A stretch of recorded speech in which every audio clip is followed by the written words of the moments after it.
Verlede week of begin van hierdie week maandag stuur iemand my 'n boodskap en oor die naam van God en sê dat ons dwaal as ons sê God of selfs Jesus.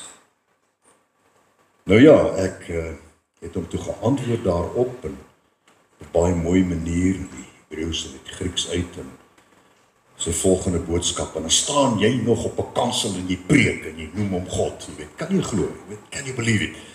As er nou een ding is wat die duiwel reg gekry het in ons lewens is om die kinders op 'n dwaalspoor te plaas ten opsigte van die naam van God. Jy weet, reg in die begin van die Bybel, nou gaan ek nie eens terug na die Biblica Stet Johansia nie. Ek gaan terug na die heel oorspronklike Hebreëse woord in die eerste vers van die Bybel. In 'n begin het God die hemel en die aarde geskape. Bereshit Elohim bara. Van watter God praat hulle daar? Hulle praat van Elohim bara, die skepper God. Maak nie saak wat enige iemand hulle hul God noem nie. Of dit nou voertuie is, of selfs geld, of wat ook al die geval mag wees. In die konteks van ons as kinders van die Here, as ons sê Elohim of God, dan praat ons van bara, die God wat die hemel en die aarde geskaap het. Is dit nie waar nie? Jesus se naam was Jesus as seun van die mens. Dit was die opdrag wat die Here God aan Adam en Eva, Josef en Maria gegee het. Gesê, noem hom Jesus, Yeshua. Nou, as jy daar in Mexico kom en sal daar in Suid-Argentinië, dan is baie mense se name Jesus. Dis waar. Maar wanneer ek praat van Jesus, dan praat ek binne die konteks van die Nuwe Testament. Jesus, die Seun van God. Verstaan jy wat ek probeer sê? So wanneer dat iemand jou probeer mislei ten opsigte van die name van God nie. Ek gaan vandag praat 'n bietjie daaroor, nie in diepte nie. Net so effentjies daaroor praat. Jy weet, daar in Rustenburg omgewing, ek dink is Rustenburg, Brits, eintlik meer in Brits omgewing, is, ek weet baie van die mense daar is gereformeerd, doppers, jy weet, nie die doppers nie, hulle noem die dopperkerke, en baie van hulle, sonder dat hulle familieverwant is, se van is van Rensburg, baie van hulle. Of het nou nog so is, weet ek nie, maar jare gelede was het so gewees. En was geensins met mekaar verbonde in 'n bloedlyn nie, en dit nie eens geweet, ek meen, waar ek ook al kom, by plekke, en mense my hierdie keer om en vra, is Isak Burger jou broer? Sê ek, nee, hy is nie my broer nie, ek is ook nie sy broer nie, ek weet nie van waar of hy kom nie, maar ons dra dieselfde van. Nou, toe het hulle nou 'n plan uitgewerk in daai omgewing, baie boere, en 'n ander probleem was gewees, baie van hierdie van Rensburg se name was Piet of Pieter. Toeval? Dalk, ja, ek weet nie. Ek weet, ek dink dit is nou nog so nie, maar daai jare was dit so. Toe hulle kyk nou, as ons van Piet van Rensburg praat, moet ons hom 'n spesifieke naam gee, wat ons weet van wie hy praat. Toe hulle name gegee soos Kort Piet, Dik Piet, Laventel Piet, hy het baie rondgekyk, en Lig Piet, en natuurlik, ek dink ons almal weet van Lang Piet van Rensburg, om hulle te identifiseer as, van watter Piet praat ons, en as ons as kinders van God praat van Jesus, praat ek nie van iemand in Mexico nie, ek praat van Jesus van die Bybel. Alright, en dan 'n ander ding, jy weet, hy sê, as jy weet wat hy ook vir my gesê het, jy weet, julle bid in die naam van Jesus, jy weet, en julle gebede sal nooit verhoor word nie. Nou goed, daar so titseltjie van 'n waarheid dalk daarin, nie dat ons nooit verhoor sal, want die Here luister na ons in binne die konteks van ons geloof. Wanneer ons bid in die naam, weet, dan bid jy in daardie spesifieke naam waarvoor jy bid. Weet, dalk voel jy, ag Here, U sien my nie raak nie. Sien my net raak, o Here, wat ek doen en wat ek is. Ek bid dit in die naam van Jahwe Roi, die Here wat my sien. Want dan bid ons profeties. Ek gaan nou vir die wys. Dawid het altyd profeties gebid. Of as jy iets nodig het, maak nie saak wat nie, dan bid jy daarvoor. En as jy afsing, dan bid jy in die naam van Jahwe Jireh, die Here wat sal voorsien.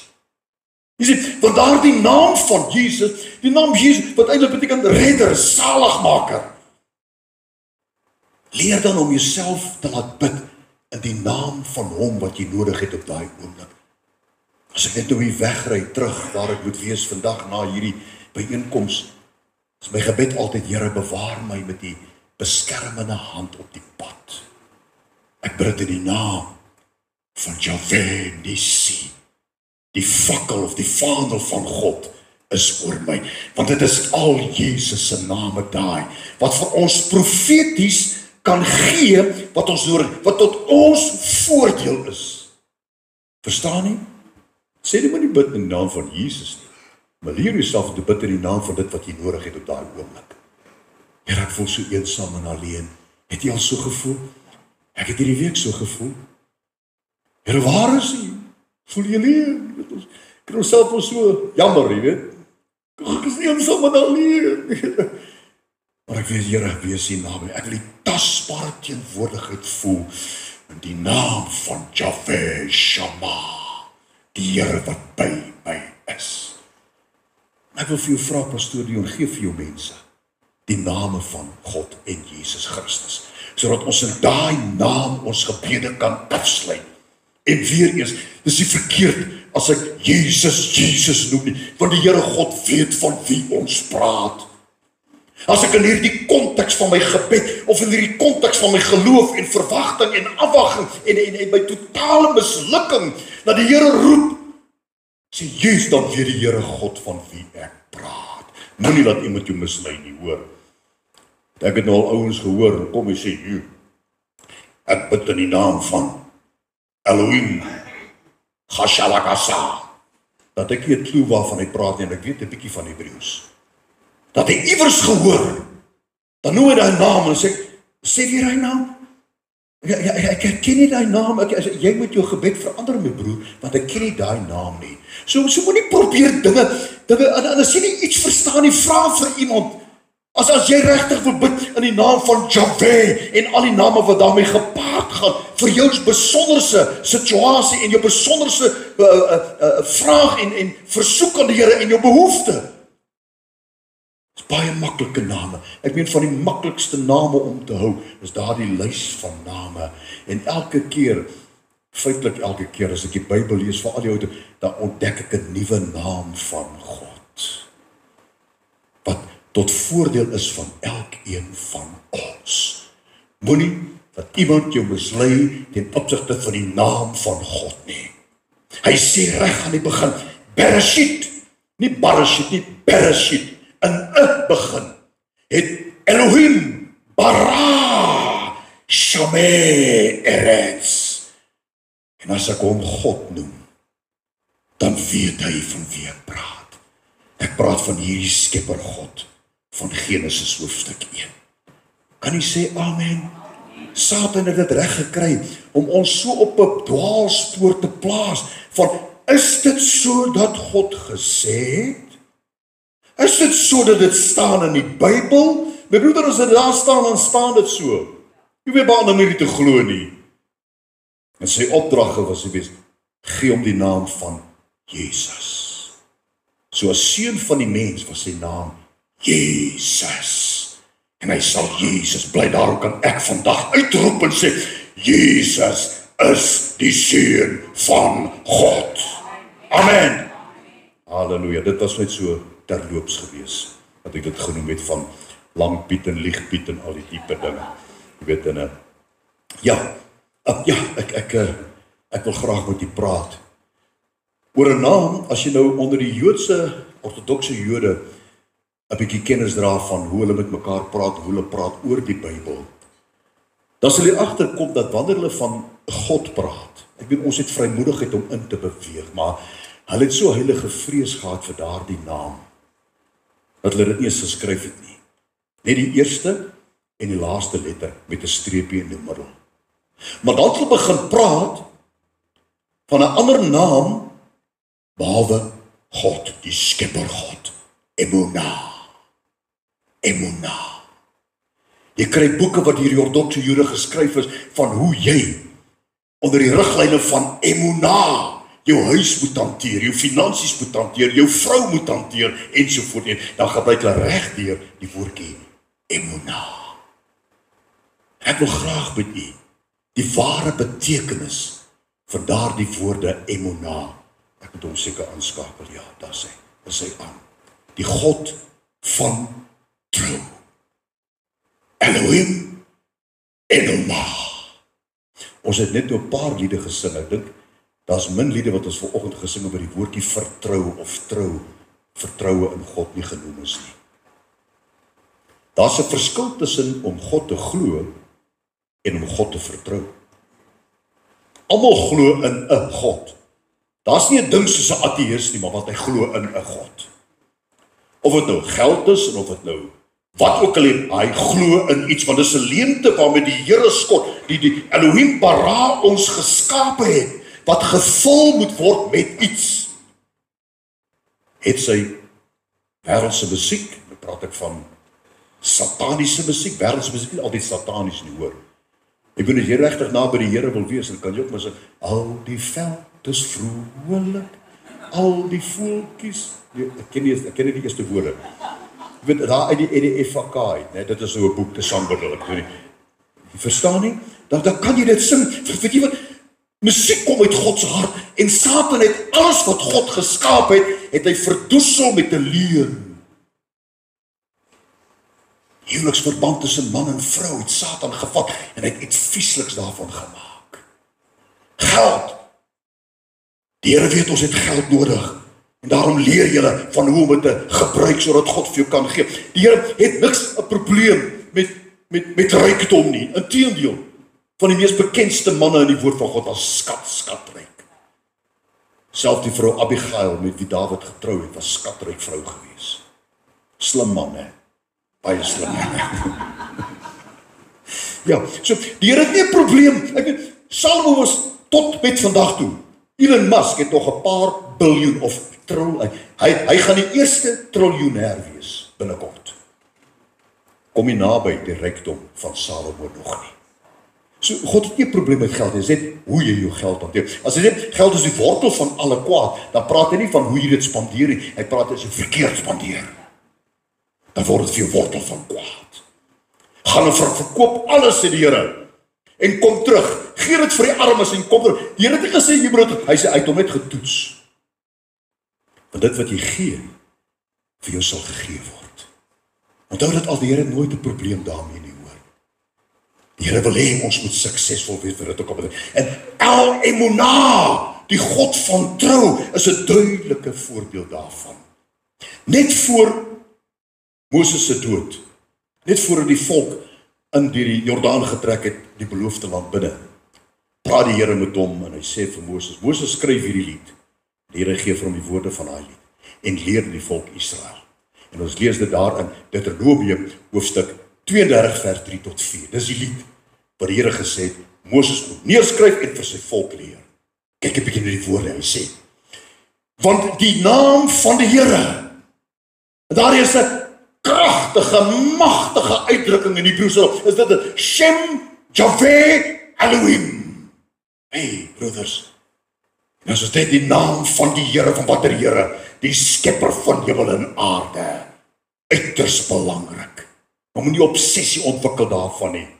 En sê as jy net sê God of net Jesus, is dit verkeerd nie. Nee, dit is nie, want ons praat binne die konteks van die Here, ons skepper. Hy sê, die naam van God roep ek uit. Gee grootheid aan ons God. Dan gaan hy verder sê, die rots, Elohim, Tsur. Dan praat hy van daardie standvastigheid. Here, plaas my op 'n rots wat onbeweeglik is. Alles om my, Here, is besig om in vlagge, maar plaas my op hierdie rots, Elohim, Tsur, die vaste rots, Jesus. Kan jy sien hoe wonderbaarlik en kreatief ons die name van God profeties kan gebruik? Want jy is nog nie op die rots nie, jy is nog in die dal van doodskade weer. En as ons hierdie name leer en dit te gebruik met daardie krag, Jy hoef nie te leer Elohim Tsur nie. Vir iemand te sê om te preek, sê, hey, weet jy man, ek bid in die naam van Elohim Tsur. Dan kyk ek koetree op. Dan preek ek. En eintlik lieg ek geestelik vir myself. Sê dan eerder, omdat julle dit verstaan, ek bid in die naam van die rots, die Here God, my rots. En ongelukkig het Satan baie keer duidelik reg gekry om ons op 'n dwaalspoor te plaas met die name. Wees versigtig. Right, hy gaan verder en hy sê, volkome is sy werk, kan hy sê, amen. Volkome is hy, dat wie? Elohim, die God wat ons aanbid, die God van ons Bybel, die God op wie ons, die Bara, Elohim Bara God. Hy gaan verder en hy sê, en hy doen wat reg is teenoor ons. God van trou en sonder onreg. Hy is die God van trou en sonder onreg. En dan daardie woordjie, God van trou, of die uitdrukking is Emunah, die God van trou. Wat eintlik twee betekenisse het, wat ons moet verstaan. As ek sê God is getrou, en hy sê jy moet getrou wees, dan kom hierdie woord Emunah, hierdie kragtige woord Elohim, Emunah, duidelik daarvoor, en ek wil leer vandag, dat ons sal weet wat beteken dit die God van trou. Of as ons bid, Here, U is 'n getroue God. Help my net. Reg? Werkwoord, dis 'n werkwoord, dis nie 'n selfstandige naamwoord nie. Ek weet, daar's 'n geweldige verskil tussen pisteo en emunah.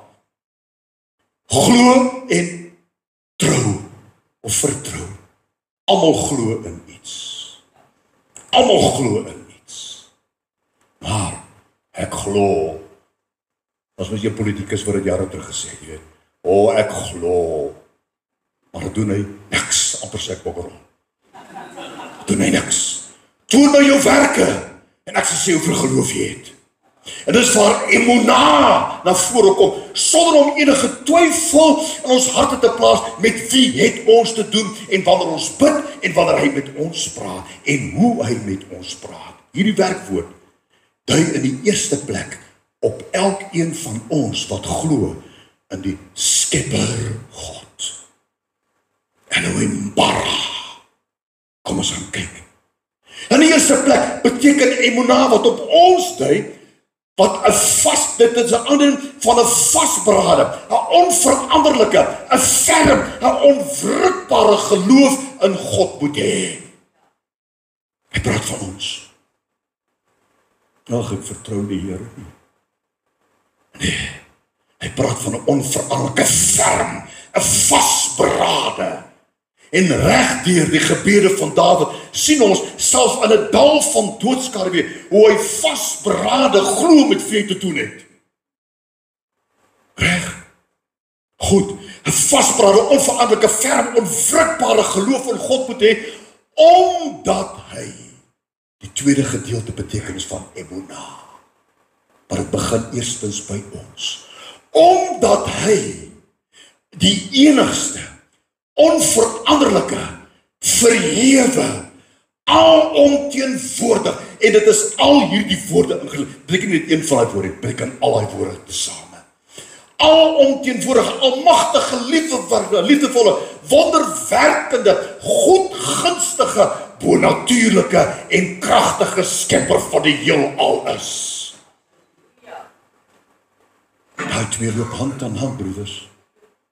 Emunah, die God van trou, is eintlik 'n belofte van die Here, maar ook 'n uitroep van die Here, dat daar iets van ons kant af moet gebeur. Ek moet onwrikbaar glo. Ek moet ferm glo. Ek moet 'n stand inneem in hierdie geloof, as ek bid vir die God, tot die God van trou, omdat ek weet wie en wat hy is. Dis wat Emunah beteken. En dit kan dalk ons hele geloofslewe verander, as ons hierin wil vashou. Of kan vashou, ja. Die God van trou, Emunah. Ja, jy mag dit nooit vergeet nie.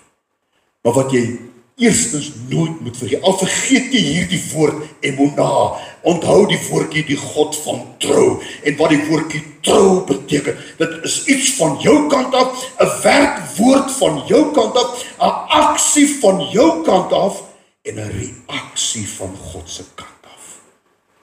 Dat hy daar ver is en sê, ek sien jou raak, so right.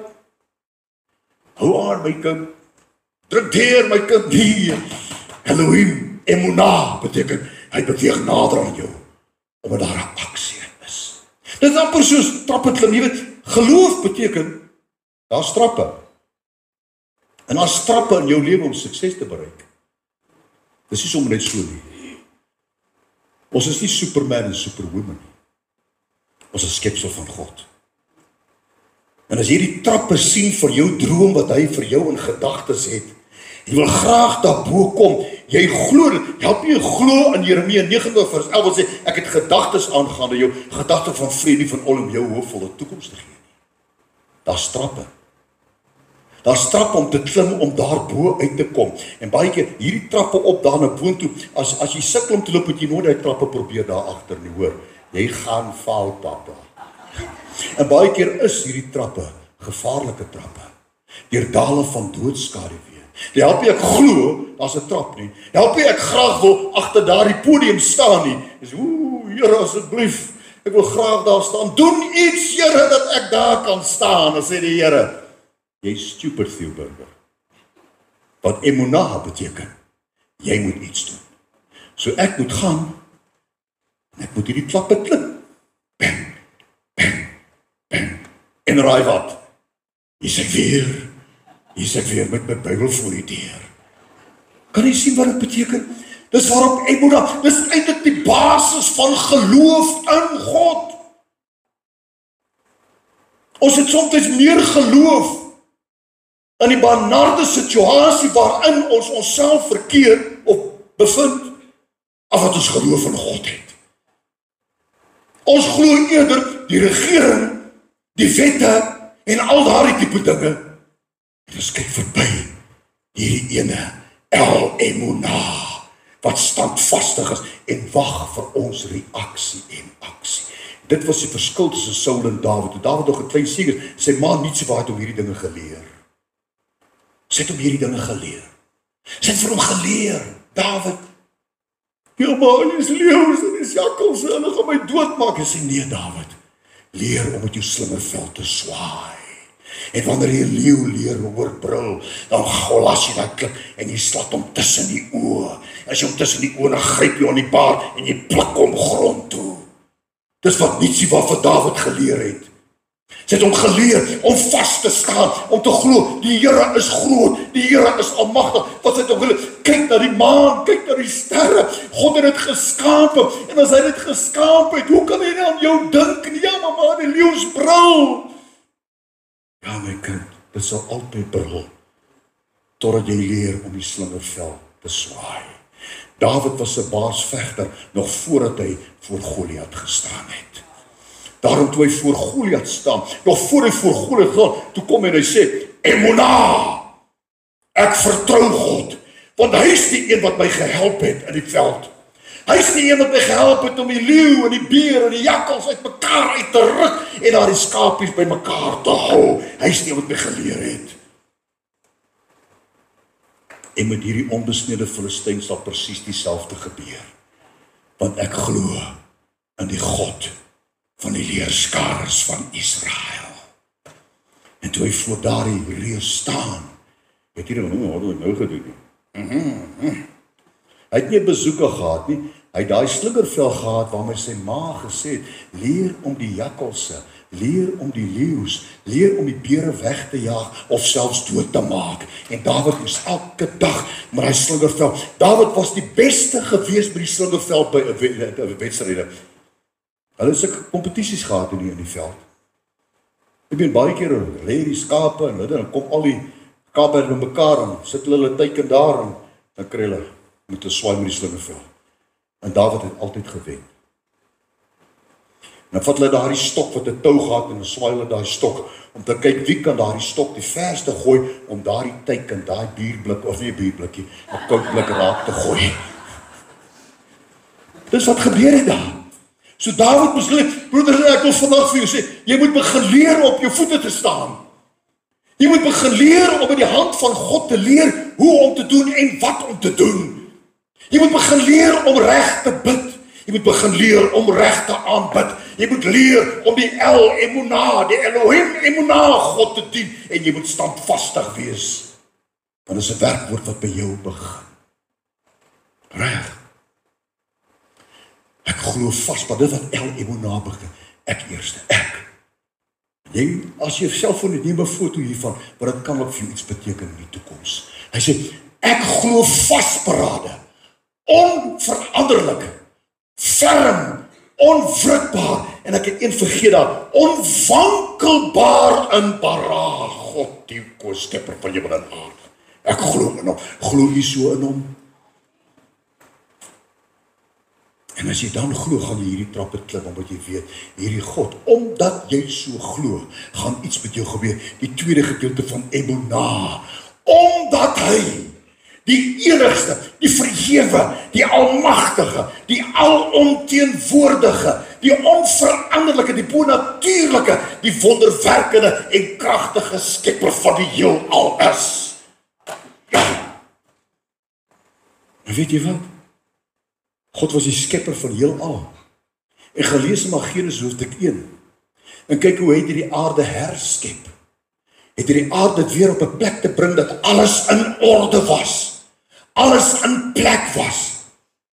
In die 5de en die 6de dag het die Here omgekyk en sê, dit is baie goed. Hoekom moes dit baie goed gewees het? Want hy het lankal reeds in gedagte gehad, hy gaan mense soos ek en jy skape, hy gaan hulle maak en hy gaan hulle vol met krag en wysheid om oor al hierdie dinge te heers. Kan jy sê amen? Dan lees ons, toe God daai aand op die 6de dag al hierdie dinge beskou. Ek kyk daar na Adam en Eva. Toe sê die woord, dit was nie goed in sy oë nie, dit was baie goed in God se oë. Emunah. Hy het ons vertrou om heersers te wees en nie 'n victim nie. Wat is victim in Afrikaans? Slagoffers nie. God het jou nog nooit geskape dat sy kinders slagoffers moet wees nie. 'n Slagoffer kan net iemand wees wat die Here nie ken nie. Kan net iemand wat geen vertroue in hom het nie, maar dat ons die Emunah werkwoord verandering kan aanbring deur profeties op te tree. Sê Here, hierdie is 'n aanval. Hierdie is 'n onbesnede Filistyn. Die woordjie Filistyn beteken hy hoort nie in hierdie land nie. Hy's 'n uitlander, jy hoort nie hier nie. En wie is jy nog om die rangorde van God uit te daag? Vandag gaan die Here jou in my hand gee, nog voordat hy daai klip geswaai het. En toe eers, Raag, Gazak, Amash. En ons ken die storie verder. Maar daai storie van hom het begin, toe nog 'n klein seentjie in die veld was. Uitgewerk deur sy pa Isaak. Sy pa het gehoop, omdat daardie tyd was die skaapherders gangsters gewees, hoor. Hulle was gangsters, hulle was fighters, papa. Hulle was rowwe manne. Rowwe manne. Hulle het in die veld groot geword, en hy het gehoop dat hierdie rowwe manne so hierdie klein seentjie van 3-4 jaar oud doodmaak. Of dalk verkoop. Vir geld. Hey, maar God het 'n plan met hom gehad. Yeah. En God se plan het hy bewerk deur Nitsiba, sy ma, susters. Ek wil vandag vir jou sê, moet nooit ophou bid vir jou kinders en vir jou kleinkinders nie. Moet nooit ophou bid vir jou man nie, want sy sukses hang van jou gebede af. Moet nooit ophou bid, maak nie saak hoe dit gaan in die wêreld nie. Noem hulle name voor die aangesig van die Here. Plak foto's daar waar jy bid en sê, Here, ek bid nou vir hierdie ouetjie, sy naam, Here. Het julle baie gebid? Julle moes baie gebid het vir hom. Julle knie is letsels op nou nog nie. Ja. My ma moes baie vir my gebid het. Ek het baie keer in die aand as ek by die huis kom, dan hoor ek my ma noem my naam voor God. Sê, Here, Fielke het nou by die huis gekom. Open net sy oë, dat hy die waarheid sal sien, nou hoor ek haar bid. En ek glo, as dit nie van my ma nietsie waar was nie, wonder ek waar ek sou gewees het, want ek het waaragtig verkeerde paai in my lewe bewandel. Maar dis nie die preek nie, né? Regtig. Goed. Die woord Emmanuel vat veel meer as ons begrip van geloof of selfvyf. Veel meer. Kyk hierso. Dit is die mees omvangrykste voorbeeld of uitspraak wat God self gemaak het en die betekenisvolle omskrywing van ons verhouding met God. Moses, wat het jy in jou hand? 'n stok, Here. Nou, gebruik my stok, kloof die see. En wie die see gekloof? God het die see gekloof. Maar sou God die see gekloof het as Moses nie sy stok uitgesteek het nie?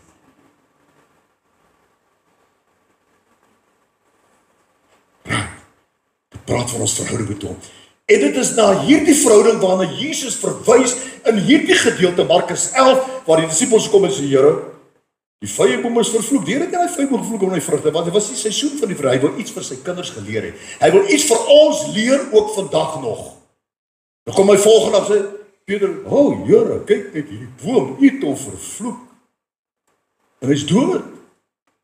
Here se antwoord was gewees, julle moet geloof emona in God hê. Julle moet geloof in God hê. Dan gaan hy baie verder as daardie boom. En hy gaan verder en hy sê, want as julle emona geloof in God, op 'n ander woord, jy glo, hy's alomteenwoordig, jy glo, hy's kragtig, jy glo wie en wat hy is en waartoe hy in staat is, vir hierdie God, vir wie niks onmoontlik is, jy kan nie sê amen.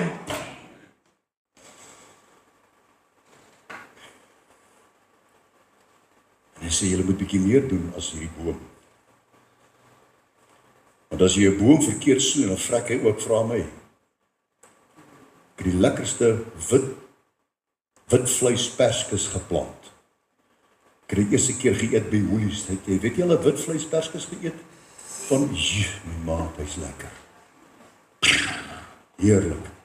En ek kry toe een van daai pitte en ek plant 'n paar pitte en die boompies het opgekom. En ek dink, hierdie jaar koop ek nie Woolies wit vleisperskes, ek het my eie. Toe kom snoeityd.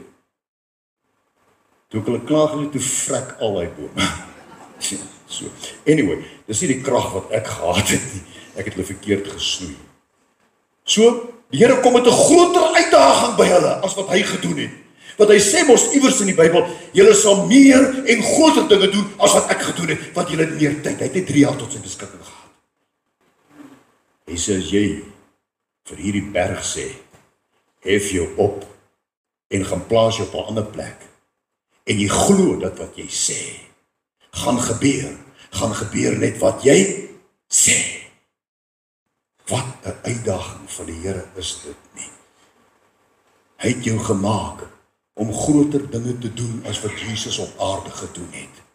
En hy gaan dit in elk geval deur jou doen, as jy net sê, Emona, ek sal, Here. Gaan hy weer vir jou sê, ek stel jou weer aan om te heers oor alles in jou lewe. Bewerk en bewaak dit. Reg. Wat Jesus eintlik vir ons in hierdie gedeelte sê, is die volgende. Lees nog aan, dat is het. Julle moet vasberade, onwrikbaar, onveranderlik en ferm glo in God. Omdat, kom het, hy die enigste, die onveranderlike, die verhewe, die alomteenwoordige, die almagtige, die liefdevolle, wonderwerkende God is, wat bonatuurlike dinge in jou lewe wil doen. Dis waar die twee by mekaar kom. En is hierdie nie 'n uitdaging vir elkeen van ons nie? Is dit nie 'n uitdaging vir elkeen van ons nie? As jy sonder werk is, begin jou in die geesteswêreld met hierdie emunah verbind. Bou 'n verhouding van jou kant af met emunah, die ene vir wie niks onmoontlik is, hierdie goedgunstige, bonatuurlike en kragtige skepper van hemel en aarde. En as hierdie aarde kon geskep het in 6 dae of herskep het in 6 dae met die woorde, laat dit so wees, is al wat hy nodig het om vir jou te sê, laat dit so wees. Emunah, geloof beteken El-Emunah, die God van trou, jou in alles sal bystaan en versterk. Amen. Kan jy glo? Wat ek net nou gesê het, begin dan jou beplanning en skryf dit neer, Here, dis wat ek kan doen, dis die stok wat U my gegee het. Help nie 'n bid soos Elon Musk 'n Tesla te bou nie. Gebruik dit wat die Here vir jou gee, en waarmee die Here jou geseën het. Weet ek weet dat daar's twee dinge. Ek is nie 'n besigheidsman nie. Ek het al 'n paar keer besighede begin hardloop. Ek is 'n leraar. Ek is 'n prediker. Ek is 'n tutor. En wat ek daar doen, is die stok wat die Here my gegee het by universiteite om sielkundiges te leer, om sielkunde te bedoel, beter as wat ek het ooit kon gedoen het. Verstaan jy wat ek probeer sê? Dit wat jy kan doen, dit wat jy weet jy kan doen, gaan skryf tot jy sê, Here, dit is al die moontlikhede wat ek kan doen, Here, dis wat ek nou gaan doen, omdat U God is wat almagtig is. En kyk 'n bietjie wat die Here vir jou gaan doen. Moenie dag vir dag bid vir 'n deurbraak nie. Begin die deurbraak, El-Emunah, in jou gedagtes sien, en noem hom, U is die God van trou. En U bid ek in die naam van Jahwe, Jireh, die Here wat sal voorsien. Amen. Right. God is die enigste. Nou ek het 'n klomp teks hier, maar my tyd het 'n bietjie uitgehardloop, né? So al die tekste, Psalm, sommige roem op strydwaars en ander op perde, maar ons roem in die naam van die Here ons God. Dis al wat jy het om te roem op. Is die naam van die Here ons God. Watter naam? El-Emunah en Jahwe Jireh, Jahwe Nissi, Jahwe Shammah. Alle dinge wat jy en ek elke dag nodig het om veilig vanaand weer by die huis te kom. Reg? Jesaja, wie hulle wat na Egipte aftrek en hulp soek en verlaat op strydwaars. Dit was een van die groot sondes wat Salomo gedoen het. Dis hoekom sy koninkryk geskeur was. Salomo het perde gaan koop in Egipte. En hy het stede gebou om sy perde en sy ruiters en die wat die perde met roskam en versorg. Hy het stede gebou om hierdie perde wat hy in Egipte veral gaan koop het. En dit is nou daar te bring. Dit was sy val gewees. Want God gesê, moenie dit gaan doen nie. Daarom kom baie mense sê, as jy maar net dit wil doen, as jy maar net dat wil doen, as jy maar net hierdie woorde wil gebruik, dit gaan nie oor dit nie, broeder, dit gaan oor jou verhouding met God.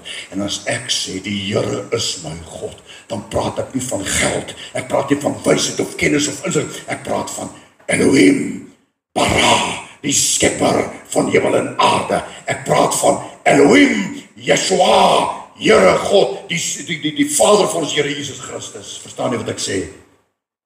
Reg, dan sê Jesaja, ja, dit het ek klaar gesê, né? Ek sê, julle mag nie dans by ander gode nie, ek gaan vinnig aan. En dan hierdie, ek gaan hiermee afsluit. Die volk Israel bevind hulle en ek kan dit doen omdat jy dit gebid het net nou. Hulle bevind hulle self in haglike omstandighede. Hulle is slawe vir 400 jaar al.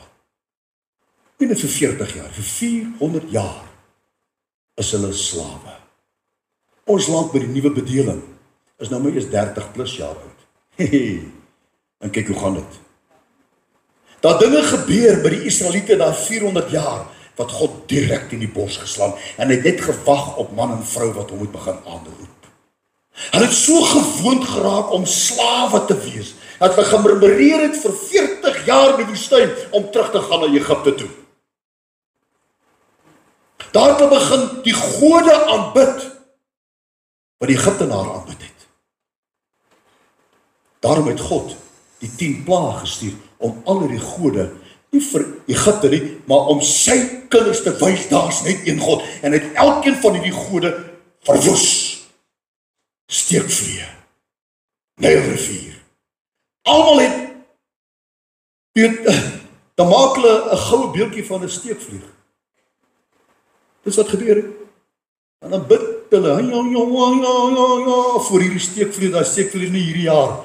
Hulle diere moet vreet of wat ook al nie. Muskiete. Daar was mos muskiete ook. Ja. Nou daai muskiete het erger gedoen. Dis nie daai muskiete in jou kan nee, dis muskiete in die veld. Waar daai skaap en die beeste so gepak het om hulle oë en om hulle ore en om hulle monde, dat hulle gevrek het van bloedverlies. En dan bou hulle 'n goue beeldjie van 'n muskiet. En God het elkeen van daai gode verwoes, om vir sy volk te wys, daar's net een God. En dit is Elohim Bara, die skepper God en die Vader van ons Here Jesus Christus, in wie se naam ons kan bid, profeties kan. Jy sien wat gebed is eintlik 'n profetiese aksie van ons kant af. Dis 'n ander preek daar. Reg. En as we volg hiervan, kom ek by die volk en sê, hey volk, die Here het met my gepraat, God het met my gepraat, en hy het gesê, hy gaan hulle uitlei. Eerste vraag wat julle vra, watter God is dit? Is dit die steekvlieg, of is dit die Nylgod? Jy weet, hulle het van hulle eerstgeborenes, luister mooi, en die volk Israel het daar gewoond geraak. Elke jaar, as die reënseisoen op pad is, het hulle van hulle eerstgeborenes, in sommige gevalle, van hulle dogters, wat hulle wou nie hulle seuns geoffer het nie. Die dogter wat eerstgebore het hulle geoffer in die Nyl, dat die Nyl nie moet omstroom en hulle oes te verwoes nie. Dis waaronder die volk groot geword het. Vir 400 jaar. Here, as hulle van my vra, wat is sy naam? Watter ene is dit? Is dit die Nylgod? Is dit die muskiet? Of wat die ene? En die Here kom en hy sê, gaan sê vir die volk, Asher, ek is wat ek is. Ek is wat ek sal wees. Ek is wat ek wil wees vir my kinders. Gaan sê vir hulle, ek is, het jou na my toe gestuur.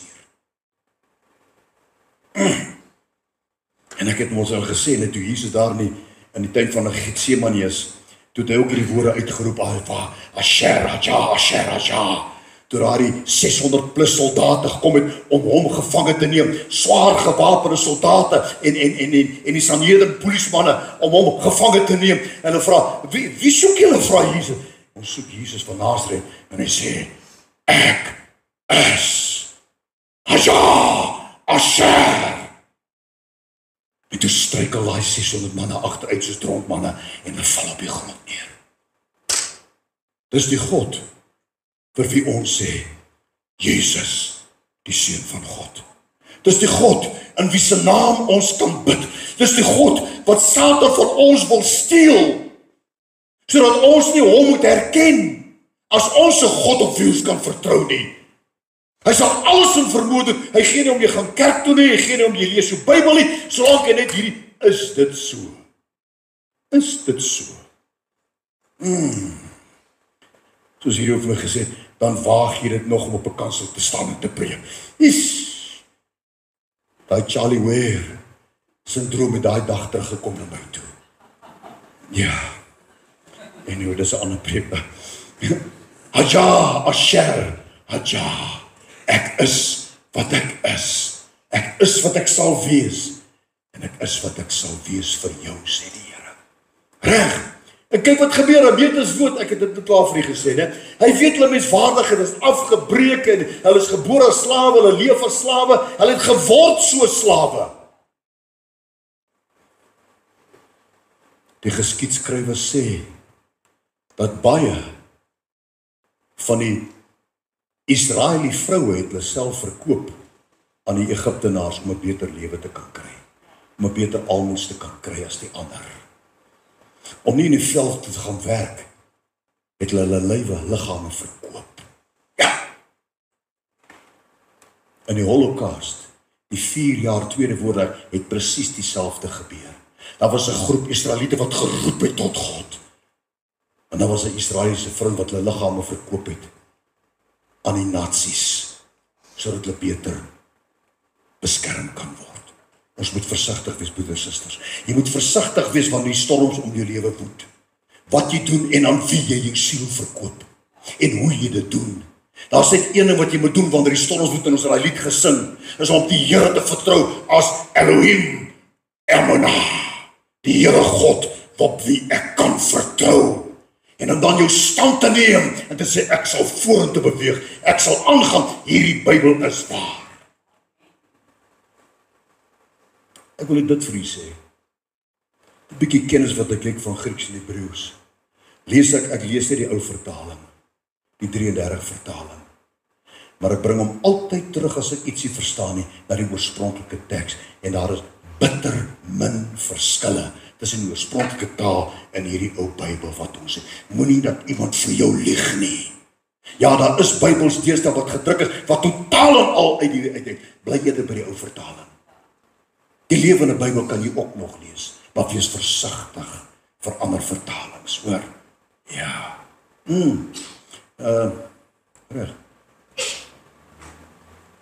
Maar ek wil vandag vir jou sê, kind van God, die Here sien jou nie as 'n slaaf nie. Hy sien jou as iemand aan wie hy die opdrag gegee het, bewerk en bewaak. Heers oor alles. Kry daai, Janne jammer, dis 'n verkeerde ene. Kry daai, jy weet wat ek probeer sê. Ek het een keer, ek was daar by die hospitaal gewees, jare gelede, toe Jacaranda radiostasie nog Hoofveld Stereo was, as ek reg onthou. Moet ook daar by die hospitaal Iritas op wegry toe luister ek, want ek het nog van die musiek gehou op Jacaranda 2000 of wat ook al. En hulle speel toe daar 'n lied.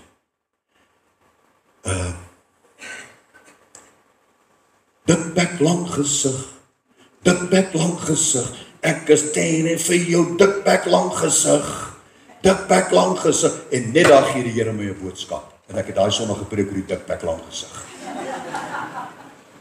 Die Here sê vir Moses staan op sy, Dion staan op sy, hierdie mense kla te veel, ek gaan hulle almal met die dood tref, en ek sal die klippe van hierdie woestyn vir jou nuwe volk om die land te gaan inneem.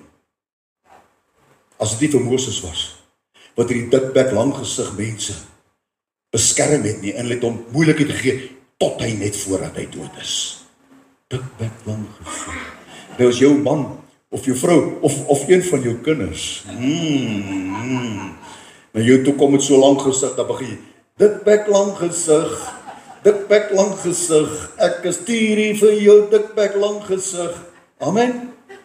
Want al die kinders wat hier is, het dit vandag gehoor. Die Here hou nie van 'n dikbek lang gesig nie. Kan nie sê amen. Hy wou hulle verwoes, hy wil hulle uit die weg uitdryf, hy het gesê, staan op sy, en ek sal vir hulle wys wie is God. En daardie 10 manne, of daai 10, sy hele geslag is uitgewis. Tja, ja, dikbek. Ek sal volgende keer praat oor hy liedjie dikbek lang gesig. So kom gereed, nee, ek sal nie praat mos oor. Reg, hy verklaar homself, ek is wat ek sal wees vir julle, want julle is my kinders. Steek jou regterhand en sê, Here, dankie. Dankie, ek het 'n groot nood en 'n probleem in my lewe vandag, maar u sê vandag, jy is my kind. Selfs die hare van jou hoof is almal getel. Jy is uitgegraveer op die palms van my hande, nie net jou naam nie, jou hele adres, dit staan nie jou naam is. Hy sê, jy is uitgegraveer op die palms van my hande, sê die Here. By implikasie sê die Here eintlik in hierdie gaan ek afsit, ek beloof. El Emunah, die God van trou. Ek is die enigste, bonatuurlike, goedgunstige, verhewe, onveranderlike, alomteenwoordige, liefdevolle, en as jy wonder oor hierdie alomteenwoordige, en jy sê, Here, raak my net aan, sê net iets, Here, dat dit iets gebeur, dat ek die teenwoordigheid kan voel, bid dan daardie gebed in die naam van Jahweh, Shammah, profeties, van Jahweh, Shammah, die Here, wat saam met my is. Right. Wonderwerkende God. Ek het nou niks gedruk nie, ek beloof. Ja, jy kan na die heel laaste ene toe gaan, want ek is klaar. Die heel laaste ene. Ja, hulle het nou my boodskap gegee, ek moet nou oppreek. Ek het gesien, jy krap so op jou kopie agter. So, broeders, susters, ons dien 'n groot God. Ons dien 'n uitdagende God. Ja. Weet jy wat, ek het julle mos al vertel, en nou die dag, toe onthou ek wat my ma vir my gesê het. Ek het julle mos vertel, ek het, jonk was ek 'n bokser gewees. Ek het julle vertel af, né? Ja. Totdat ek teen Charlie Ware beklei het. Daar in Bloemfontein Golden Gloves. Hy het my geslaan vir 3 rondes. Dat ek vandag nog vir Charlie Ware sê, Pel, jy is nou seker 'n ou man as ek jou net nou kan kry. Want ek is 'n bietjie alright, jy weet. En toe kry ek 'n klein bekertjie. Die beste verloorder. Het ek julle dit vertel? Ja. Almal kry bekertjies. En nou, dames en here, het ons ook 'n toekenning vir die beste verloorder. Phil Burger van Boshoff. En weet jy wat? Weet jy hoekom het ek die beste verloorder gekry? Want vir 3 rondes kon Charlie Ware my nie uitslaan nie. Hy het my plat geslaan hy het my teen die toue geslaan. Hy het my so geslaan, ek erken dit, want hy was 'n goeie bokser. Dat die skeieregter moes breek, en sê, middel toe begin weer. Omdat ek opgestaan het, elke keer as my uitgeslaan het. Omdat ek by die tweede ronde, die begin van die tweede ronde, het ek vir my afrigter gesê, hy sê, vir jou, moet ek die handdoek ingooi, jou? Sê ek, nee meneer, moet hom nie ingooi nie. Ek sal beklei al verloor ek. En dis hoekom ek die beste verloorder prys gekry het. Ja, staan dan vas. Jou lendene met die waarheid omgord. Met die skild van geloof vasgeslaan. Het Paulus sê, al word ek plat geslaan, ek is waaragtig nog nie uitgeslaan nie. Daar's nie 'n prys vir 'n beste verloorder in die hemel nie. Ek het daar gekry, maar ek dink ek het daai dag het hy my daai pak slag gee, dat ek dit vanoggend vir u kan sê. Moenie daaroor bly nie, staan op. Staan op. Dalk as jy bebloed, ja. Want oorlog, die bloed vloei in 'n oorlog. Dalk as jy stukkend geslaan, jou klere is stukkend, daar's niks meer oor nie. Jy het jou skild verloor, jy het jou swaard verloor. Al wat jy het is, jy kan weghardloop, of al wat jy het is 'n wit sakdoek om te sê, ek gee oor. Die Here sê, nee, jy's plat geslaan, maar jy's nog nie uitgeslaan nie. Staan op.